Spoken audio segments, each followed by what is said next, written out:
Hi folks, this is Dan with the Commemorative Air Force's Lake Superior Squadron. It's a nice warm November day here in Superior, Wisconsin. I'm here with our cameraman and maintenance officer, Evan. That's him saying hi. We're here to give you an update on how 79 Yankee, our PBY, is doing.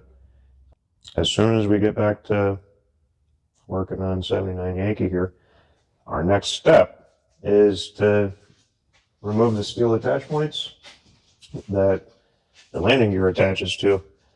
And there's a local company here in Superior that does non-destructive testing, so we're just going to make sure that all of the steel doesn't have any kind of stress cracks from the plane being 80 years old. We celebrated our 80th birthday this year in September.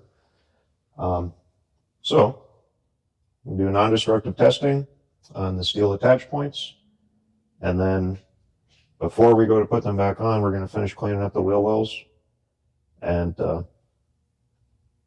basically seal the attach points onto the structure, all new hardware, and then we'll be able to put the landing gear back on. We're going to do the same thing with the wheel well for the nose wheel, make sure the torque tubes are all up to spec, and then she'll be mobile again, and we can take her off these fancy cradles.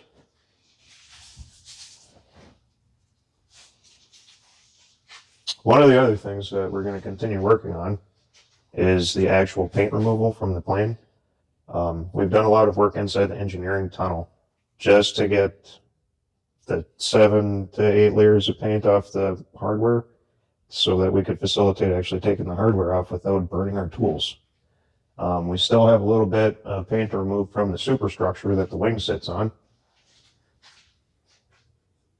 Otherwise, the exterior of the fuselage is, I'd say, 90% paint free. You'll see here that there is some green primer. This is all new sheet metal, and because it's new sheet metal, we don't need to inspect it. So that's why we're keeping the primer on as a way of protecting the skin. We're also keeping most of the paint on our blister turrets. You'll notice that the blister turret, the window on it, it actually hinges. The way it's supposed to design is it's supposed to roll up and towards the center where the blisters meet. So because we need to basically refit them to be in the old style, we're not going to worry about removing the paint. The big thing with removing the paint from the plane is so that we can inspect every single rivet, every single square inch of aluminum for any kind of corrosion or damage. We find anything that needs to be repaired and we repair it. One of the things that one of our members, who is a sheet metal expert with many, many years in aviation, one of the things that he's working on is the piece for the rear of the keel. So that has to be heated to a specific temperature and then pressed to make this compound curve right here, and then this sharp angle.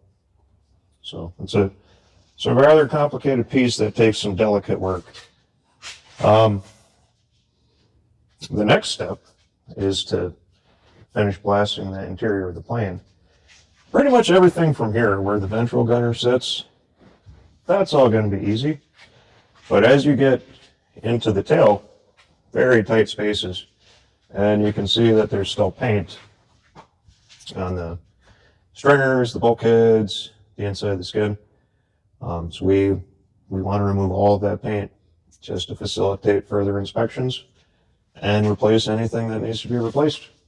So yeah, that's what we got going on with 79 Yankee, and stay tuned. We're going to keep cracking at it.